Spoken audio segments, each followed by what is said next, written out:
dicampakkan ke Laut Hitam di Ukraine, mana kami terapung selama 3 hari di Lautan Hitam. Kenapa kita buat semua ni? Sebab ada kemungkinan kapal Soyuz yang kita naiki akan terbawa atau tersasar ke tempat-tempat yang tidak diingini. Jadi amat penting untuk astronaut menyelamatkan diri selama 3 hari sebelum kumpulan penyelamat sampai. 10 Oktober 2007, pelajaran yang bersejarah. Ini bukan saja pelajaran saya, tapi impian seluruh rakyat Malaysia. Tengok tak pelajaran saya? Ramai cakap saya nampak takut, nampak stres, nampak pucat. Betul? Betul? Sebenarnya 3 jam sebelum berlepas, kita dah dimasukkan ke dalam kapal Soyuz yang begitu kecil, lagi sempit dalam keadaan fetal position. Anda tidak boleh terlalu tinggi untuk menaiki kapal Soyuz. Ketinggian anda daripada kepala, vortex hingga ke tulang tongging tak boleh melebihi 99 cm. Saya 96 cm. Terselamat 3 cm. Jadi pada mereka yang pendek-pendek tu, yang ketat-ketat tu, bolehlah memohon untuk angkasawan yang kedua. 8 minit 48 saat masa yang diambil untuk dilancarkan ke angkasa lepas, untuk laju dan begitu pantas. Saya dilancarkan di mana? Ke mana? Baikonur. Baikonur, Kazakhstan. Kenapa Baikonur?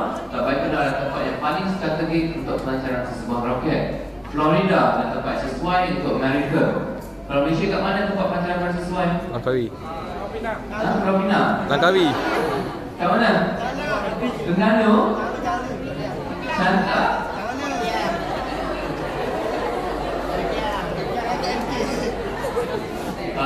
Tawau.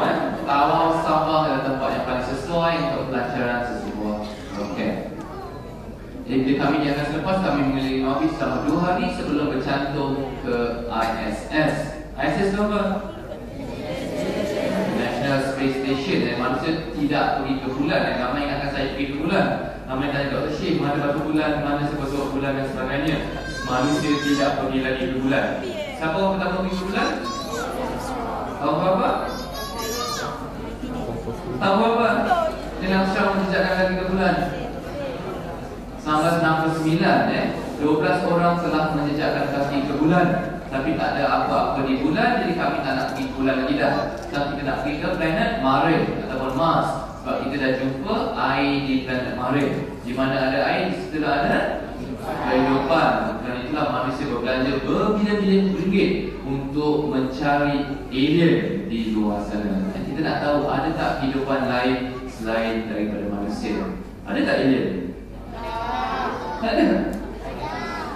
Kita bumi kita ni begitu kecil, diselubungi oleh berjuta-juta galaksi di luar sana. Kita galaksi apa?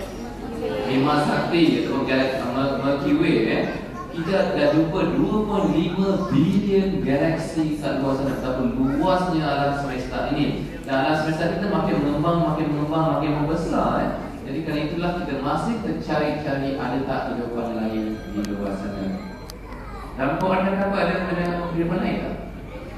Ada? Dan Quran kata ada? Surah apa? Yang paling rapat yang saya dah jumpa yang mengatakan adanya makhluk yang berterbangan, yang melata, yang merangkak dan sebagainya. Tapi tak ada mengatakan ada tak kehidupan dan sebagainya. So kita masih mencari-cari. Di angkasa lepas kehidupan memang berbeza. Semuanya terapung-apung. Kenapa kita terapung-apung di angkasa? Tak ada graviti. Jadi semuanya terapung-apung. Walaupun kita batu, walaupun kita bersih, kita akan terpelanting ke belakang. Kita tarik memang tak boleh tarik di angkasa lepas. Roti canai pun tak boleh bawa sebab serpihan-serpihan roti canai akan berderap-derap di angkasa lepas. Nasi pun tak boleh sebab nasi akan berterbangan. Jadi kita bawa makanan apa ke angkasa lepas? Kita bawa. Kita bawa sate, kita bawa nasi biryani, tapi nasi biryani dalam bentuk ketupat. Dia berkanji. Jadi dia melekat ke satu sama lain. Kita main dengan makanan itu, dia tak makan, kita biar berterbangan, kita ngap di udara. Kita mandi tak angkasa lepas? Tak. Mandi tapi air begitu berharga di angkasa lepas, tapi kita gunakan kain basahan. We use wet wash. Kita lapkan badan kita, kita lapkan muka kita dan sebagainya. Bila kita gosok gigi, kita kena telan apa yang kita gosok. Kita tak boleh tidak berada terbentuk bui-bui. dan sebagainya. Tapi badan anda tidak berbau di angkasa lepas sebab tak banyak bakteria di angkasa lepas. Kita buang air tak? Buang, apa yang masuk mesti keluar kan. Tapi bila kita makan tu, makanan tu terapung-apung dalam perut kita selama 5 hingga 6 hari. Baru dia akan turun dan akan keluar. Dia gunakan suction, letakkan depan belakang. Pastikan dia kuat. Kita kena berhati-hati. Ketika dia akan terapung-apung dalam air sel. Dia pastikan dia melekat kuat. Dia sedut menggunakan vacuum suction. Dia masuk ke dalam tangki-tangki najis. Setiap 3 bulan, bekalan makanan, bekalan air, berawas saja dibawa ke angkasa lepas. Tangki-tangki najis yang akan dimasukkan ke dalam kapal Soyuz, dia dibalik ke bumi. Bila dia melalui atmosfera, dia akan disintegrasi atau terbakar dengan tersendiri. Di angkasa lepas semuanya berbeza. Walaupun hari yang ketiga otot anda mengecut, mengecil, anda punya tulang menjadi rapuh, seolah-olah anda mengalami osteoporosis. Satu hari di angkasa lepas adalah bersama dengan 5 kali chest x-ray ada di bumi. Betapa tingginya kesan radioaktif di angkasa lepas. Dia buat penting setiap hari kita bersenam selama 2 jam setiap hari di angkasa lepas. Kita ada treadmill, kita boleh lari, tapi kita kena ikat badan kita. Satu lagi saya nak kongsikan, saya adalah orang Islam yang ke-9 naik ke angkasa lepas, tapi orang tak tahu bagaimana kita nak beribadah di angkasa lepas. Setiap 40 minit matahari terbit, setiap 40 minit matahari terbenam. Di ISS bergerak dengan begitu laju 27,000 km per sejam. Jadi persoalannya bagaimana kita bersembahyang di angkasa lepas. Kita semayang ikut matahari, beredar matahari. Jadi nak ikutkan kita kena semayang 80 kali sehari di angkasa lepas. Pengsan Kami semayang 80 kali sehari. Jadi kami dah menghasilkan satu panduan bagaimana beribadah di angkasa lepas. Kita masih semayang 5 kali sehari mengikut waktu di mana kita dilancarkan. Jadi kita masih semayang subuh, maghrib, zuhur, asar, isyak mengikut waktu. Waktu apa? Waktu apa? Kazakhstan. Nak ambil semayang macam mana? Bertayamum. Sebab tak ada air, kita tepuk dinding banyak 2 kali walaupun tiada debu. Tepuk sekali sapu muka, tepuk sekali lagi menyapu kedua-dua belah telapak tangan. Menghala ke kiblat, menghala ke bumi sudah memadai. Tak payah kita nak cek kiblat kat mana dan sebagainya. Tapi bila nak semayang tu, kita ikat kedua-dua kaki kita, tak boleh sujud terlalu lama. Kalau kita sujud terlalu lama, badan kita mula naik terapung-apung. Jadi itu sedikit berkongsi pengalaman dengan anda semua bagaimana kehidupan di angkasa lepas. Nak tidur di angkasa lepas pun sentiasa terapung-apung. Saya bermimpi sebanyak 2 kali di angkasa lepas. Satu mimpi yang begitu indah. Jadi saya tak nak kongsikan dengan anda semua. Itu rahsia saya. Jadi bila nak balik ke bumi, kami mengalami masalah ballistic re-entry. Kami terbawah sejauh 450 km dari tempat asal. Saya ingat lagi bila kita balik ke bumi, kami berpusing-pusing selama 5-6 minit. Dan kami mula merasai tekanan 9G. 9G bermaksud 9 kali berat badan menekan dada anda. Macam anak gajah pijak atas dada anda, tak boleh bernafas. Kita jatuh dekat padang Kazakhstan, seluruh padang Kazakhstan terbakar. Dan kami bergolek-golek. Setelah 45 minit baru pulang selamat sampai. Jumpa kita, tolong bukakan pintu dan keluarkan kita. Sampai kali saya sampai ke bumi, saya rasa begitu lemah. Nak angkat tangan saya pun tak larat, nak angkat jari pun tak larat. Dan kadang badan terasa terlalu lemah. Nak jalan pun terhuyung hayam. Orang kena pegang kita, papah kita supaya kita berjalan dengan lurus. Dan sekarang hari dia bangun dari tidur, dia tak tahu mana lantai, mana siling, tak tahu nak jalan macam mana. Nak letak kaki kat atas, tak tahu letak kaki kat bawah. So, manusia dicipta untuk bumi. Bila dihantar ke angkasa lepas, berbagai-bagai perubahan yang berlaku pada badan. Jadi itulah sedikit berkongsi pengalaman dengan semua. Saya bukakan, ada nak tanya soalan? Berani je. Mesti dia. Satu tepukan berani kita. Wah, berani ya. Bagus. Saya suka ini. Okay, bagikan nama dari mana dan soalan anda. Okay, bismillahirrahmanirrahim. Saya Wajib Kalisian Husain dari Kolej Negeri Sirdah. Saya ada 2 soalan. Soalan pertama ialah soal doktor itu perubatan. Mengambil perubatan ni macam mana kita ingat doktor untuk astronomi, untuk melihat angkasa. Dan seterusnya soalan kedua saya ialah macam bagaimana apa pengalaman doktor yang paling ajaib ataupun paling yang tak dapat jumpa kalau doktor bila berada di angkasa lepas. Terima kasih. Terima kasih. Okey, saya bercerita sejak saya umur 10 tahun nanti, saya sering mendongak ke langit, saya sering pandang ke bintang-bintang. Setiap saya ingin mengetahui bagaimana kehidupan di atas lepas. Bilik saya penuh dengan gambar-gambar planet, gambar-gambar matahari dan sebagainya.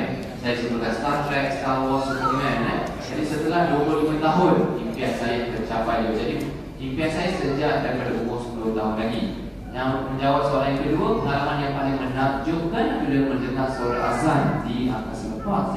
Suatu kedengaran, suatu bunyi yang begitu menakjubkan di angkasa lepas. Dan bila anda berada di angkasa lepas, anda dapat merasakan kebesaran apa ketika berada di atas sana. Lama sekali bila saya nampak bumi, dulu saya mengemang naik. Jantung saya tak berdebar, mata saya tak terkepit melihat keindahan bumi dan di angkasa lepas. Itu kebesaran itu memang dirasai.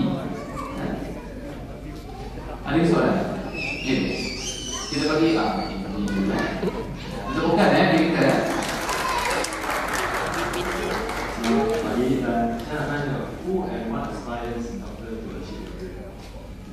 Okay, John Mandela was one who inspired me, and Nelson Mandela. These are the two people that who inspired me the most. But the most importantly is my parents. My mom, she cried and cried and cried every time when I went to space. She lost 12 kilograms during my 12 days in space. My dad was like, "Go, don't come back until you go to space." So my parents have definitely been the most inspirational to me. Well, I love people who has contributed so much to the world. So I think these two people have done so much wonders and changes. Thank you. Jadi, siapa tadi? Bukan, dia Jadi, bismillahirrahmanirrahim. Nama saya Muhammad Azhar dekat bawah sama yang daripada Sekolah Lepas Integrasi Kompasu. Dan berdasarkan apa yang saya baca bahawa doktor pergi ke ISF bukan saja pergi jalan-jalan tetapi membuat kajian. Dan saya ingin menanyakan di mana kajian tersebut dan apakah perkembangan kajian tersebut sekarang. Sekian, terima kasih. Terima kasih. Okey, kita membawa kanser sel ke angkasa lepas, kita bawa bakteria ke angkasa lepas, kita bawa protein kristal ke angkasa lepas. Masih tak siap lagi untuk find a cure for cancer and many diseases. Tapi kita dapati bahawa sel-sel di angkasa lepas bercambah dengan begitu pantas sekali.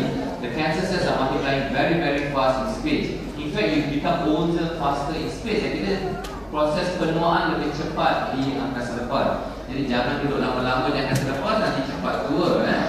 Jadi masih tak siap lagi, masih 80% siap. Dia siap ni kita akan kongsikan dengan seluruh dunia for we find a cure for cancer. Okey, dua lagi soalan mungkin Ya dia. Soalan kedua saya